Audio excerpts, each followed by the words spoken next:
What's going on, everybody? This is Chris Classic dropping a work vlog. I'm taking a break from work. I wanted to talk about some info that I came across when I was on Facebook, and I wanted to talk about a few things and my takes on it. Make sure you subscribe to this channel, the Take It Home Podcast, where I talk about professional wrestling topics. Make sure you also subscribe to C3 Ultimate Wrestling. The next show is September 21st, called Enter the Limelight. It is a tribute to our number one sponsor, Limelight Comics. Shout out to David Green. I'm actually rocking a Captivating Light superhero tee. It's like one of the first things that came out with the Captivating Light. This is the logo right here. So make sure you check out their website, check out their Facebook for a lot of things, a lot of big things coming out. So pay attention to that and also C3 Ultimate Wrestling. But I wanted to talk about Bobby Lashley, MVP, and Tamina. Mostly Bobby Lashley, but we'll get into it. So the reports are that Bobby Lashley is not in the internal roster, nor MVP of Tamina. And what that means is basically they don't have any plans for him. Like they're saying that some of the contracts are about to end soon. I thought Tamina had retired already, but apparently she's been doing house shows or whatever like that. But I thought she retired because we haven't seen her, MVP has been like the manager for a couple guys or whatever like that. Has been in and out. And Bobby Lashley, the last thing he was doing was he was with the Street Profits with the team called the Pride. They would trade wins with certain people in 6-man tags or tag team action or whatever like that. So I want to talk about, I guess I'll talk about Tamina, MVP, then Bobby Lashley.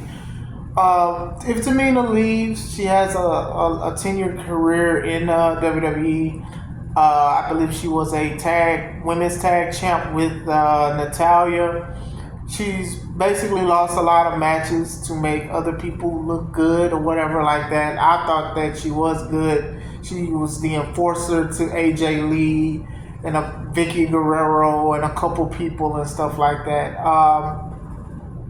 She didn't really talk on the microphone. I remember she had like a crazy love angle with Santino, Morella, and stuff. So, then she was wearing like a lot of black and leather and stuff. So it was just like she would challenge for titles and stuff, but she never really would win them.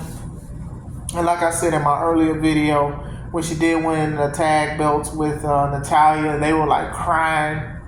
And it was just a little cringy or whatever like that. So, like I said, I didn't know she was still wrestling, so shout out to her for still wrestling, If she does leave, there's options on the indie scene. I don't know if AEW would take her or whatever like that, but like I said, whatever makes her happy outside of WWE, if she's actually leaving. Like I said, these are rumors.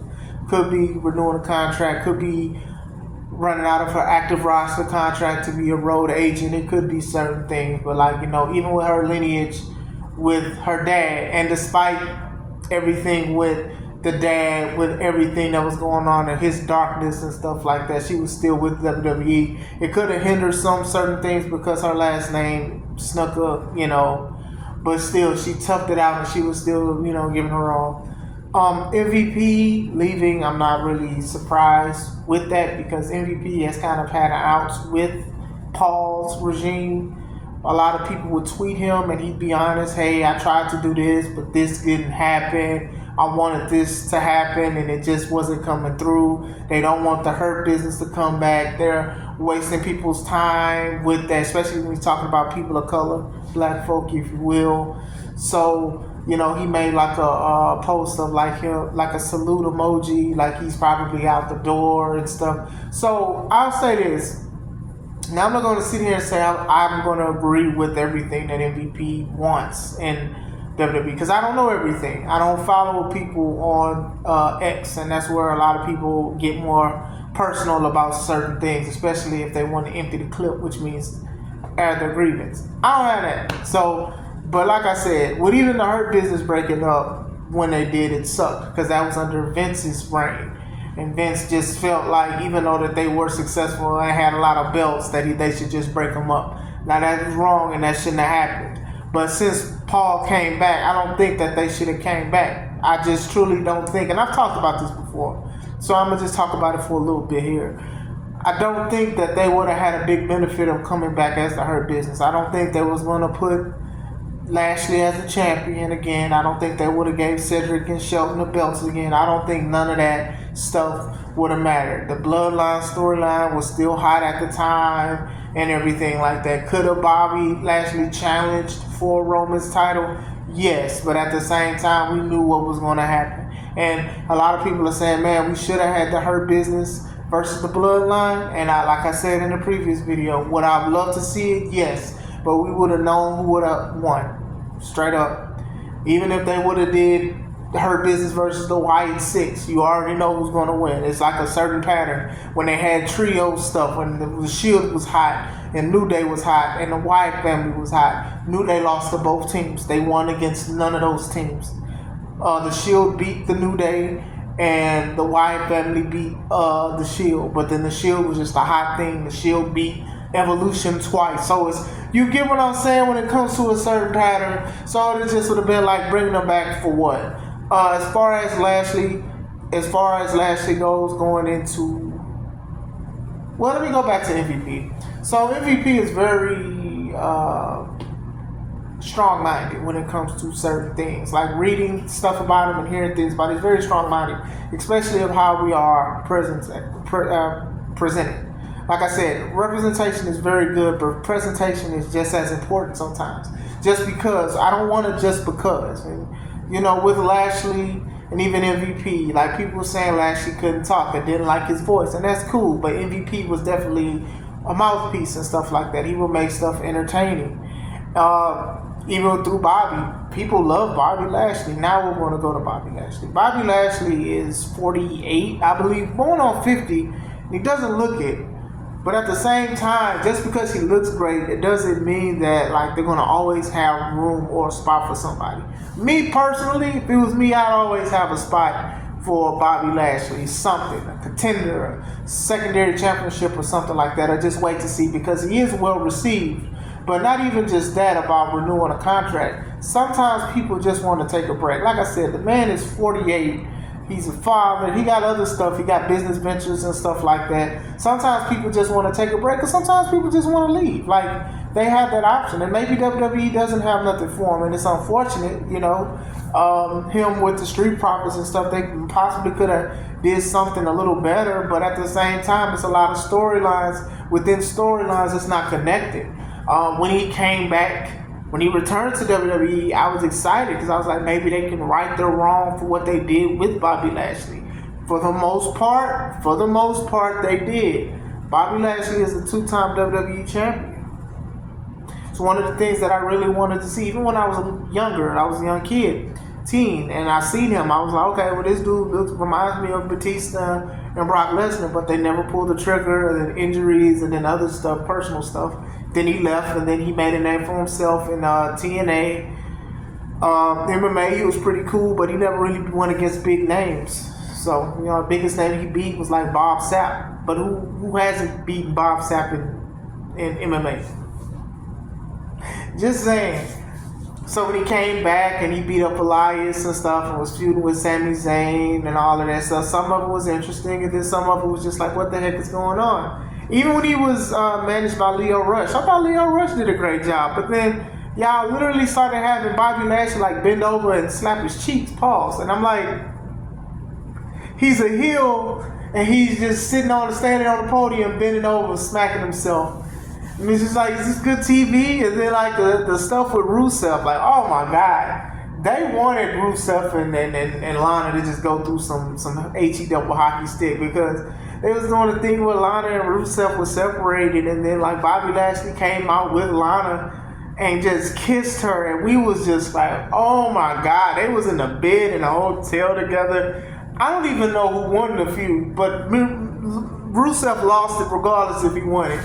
I don't like them kind of storylines, especially if somebody is with somebody or married, but some people can think outside of that. I cannot. You're not kissing on my woman the way that man was kissing on her. So going through it with that, the Hurt Business was a good thing. People loved it. People loved the shirts. People was buying the shirts. People believed in the Hurt Business, and when it broke up, it was just crazy. He was a champion. He was a United States champion. Then I think he won that a couple times. I think he won Intercontinental. I could be wrong. Then he won when he beat The Miz for the world title. I was very happy because the Miz. He beat up Drew McIntyre and The Miz cashed in to beat Drew for the belt. And then The Miz didn't even have it for a long time. And Lashley was like, hey, you promised me this. And then he beat him convincingly. Then he beat him a few more times. The reign he had was decent. Like, I'm not going to sit here and say it was like the greatest reign of all time. But I was glad he got it because I think he should have got it when he had his first run. Because he was young and stuff. He looks better than when he first started or whatever. But I was always been like, this guy is like a legit wrestler. You know what I'm saying? He lost to Big E, who cashed in his Money in the Bank briefcase, and I was cool with that. I was just as happy when Bobby won it. So now Big E had it. Big E lost it to Lesnar in that 5-way that consisted of Bobby Lashley, and then they started selling the Bobby Lashley versus Brock Lesnar super fight, which I was excited for. And then I knew that Roman was going to be a part of it because Roman and Brock. And Bobby beat Brock because Roman, not only did he hit Brock with the title, but he threw the title down. And when he threw the title down, you knew that the Universal title was way more prestigious, even before that. And then Bobby pinned Brock, and he was a 2-time champ. And then Elimination Chamber came, and then basically Brock was the champ again. So it was really no point, but still, we'll take it. We'll take Bobby Lashley as a 2-time world champion. We took it. We was like, hey, we accept it. Hey, he's 2 times. So now you can't say his first run is a fluke. After that, he was doing stuff like he beat Goldberg. Like, he's like one of the only guys, I think. He beat Brock. He beat Goldberg, and he beat Roman Reigns. Now, a lot of these wins are iffy. Him going against Brock again, I was excited for, and then I kind of liked what they did for that time being. It was a short match. I was expecting the match to be longer than what it was, but Brock, he had to like a roll-up while he was in the Hurt Lock to win. Good. That made Bobby look like a legit wrestler. And then when they ran it back, Bray Wyatt, who had returned, said, I'm going to go against the winner between these 2 guys. Now, I'm like, first of all, I know you back and all that, but like, why would you just do this? It's not a title. These guys aren't fighting for a title, but you want to go against those 2. Brock loses because he kicks Bobby between the legs, low blow. And then I wasn't excited for either one. I ain't gonna lie, I wasn't excited for Bobby to go against Bray because Bray was gonna win. And I wasn't excited for Brock because I felt like Brock wasn't gonna be invested into the story. They teased some stuff with Bray. They wound up scrapping the match. I'm assuming this was around the time Bray had health problems. And Bobby won like the Under the Giant Memorial Battle Royal the week of WrestleMania, not at WrestleMania. So he didn't even have a WrestleMania moment. He had one this year with the Street Profits, but the WrestleMania moment was more towards Snoop Dogg talking about tables and picnic tables and selling his drink, gin and juice. It wasn't like, it's not something I'd be like, okay, I'm going to look back and watch it. Some say he's injured. He's back and forth with certain things, but still. If he leaves, I don't think he's going to AEW. I don't think AEW would treat him right because he is a big man and they don't treat big guys, giants, the right way. Look at Hobbs, who's injured. Look at Wardlow, who came back and be trading stuff with him. What's his name? Lance Archer. They don't treat him that well as a big guy. Joe, he was treated well for the most part, but still, he was just a transitional champion more than anything. If he goes to the independents, he'll make a lot of money. He'll make a lot of money wherever he goes or whatever. If he retires, he's had a historic run. He's had a historic run. He's went to WWE and reached the mountaintop with the WWE title. He's went to TNA. He's won almost every title in TNA. Like he was called Walking Armageddon. Like TNA did him right. WWE for the most part, his second return was decent. They shouldn't have scrapped the Hurt Business and things like that. And now people wanted to come back and they're like upset. Not really upset. I just think that the chapter should have been closed.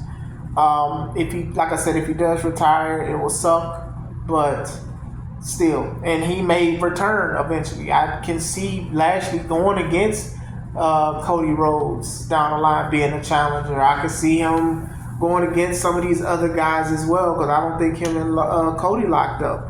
You could have him versus Damien or Gunther and stuff. Like, people, like, you can do certain things with him. He's still usable, but they probably have different plans or whatever like that.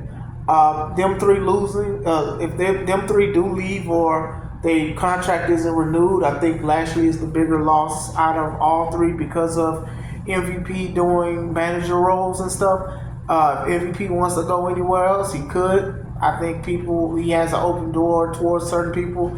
The independents will love him. Tamina, I think, would be on the independent if she wanted to. They wanted to open up a school, that'll work or whatever like that. You know, some of the tweets, MVP is like, man, I can't wait to go. And I'll say this.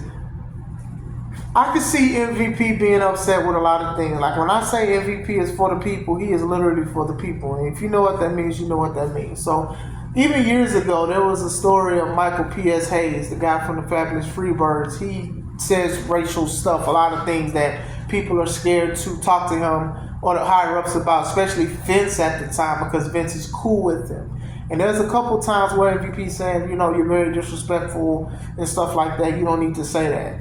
So when the new regime changed, when Vince left and John Laurinaitis got let go, and they were all let go, and some of his people had to be let go, P.S. Hayes is still there. He's still employed.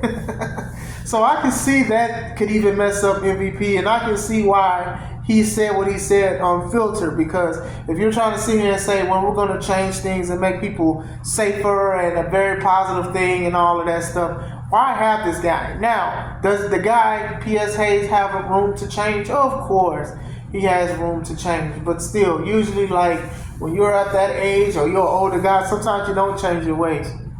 I'm just saying. It could be that. You know, a lot of people are like, dang, is WWE treating black people right? Like saying NXT is doing fine, even though that's part of WWE, but they're talking about like Raw and SmackDown and stuff, you know. People hanging on the thread for Carmelo Hayes doing the stuff that he do, but still, presentation is as important as representation. It's very important. You can't just have a here damn wrestler sometimes, and it just don't work as far as black. Like, you know, Bianca's been killing it. And it seemed like her and Jade is going to do stuff, but I guess they want like a solidified main eventer that's black for men. Like I said, Bobby is interchangeable. He can be in the main, he can be in the mid card. If y'all even want to tease him being lower tier, you can even do that.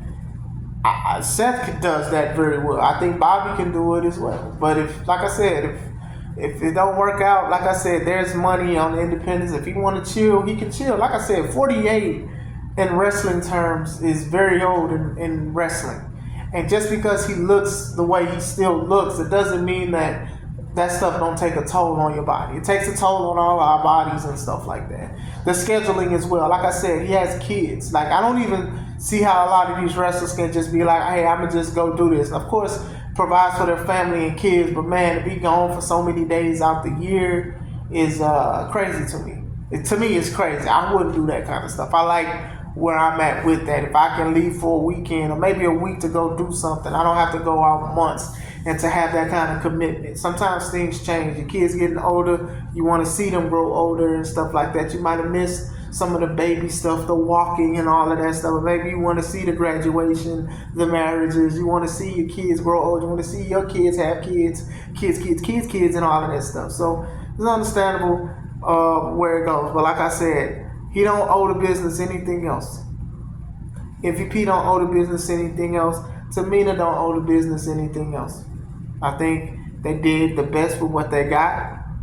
I was happy with some of the stuff, and I do wish some things could have happened better, but that's just what it is. But let me know, what do you guys think about them possibly leaving? Where could they go? Or do you think that, you know, maybe they'll stick around still? Maybe they'll get a new contract. Let me know. I hope you guys having a wonderful day. This is Chris Classic. Stay home.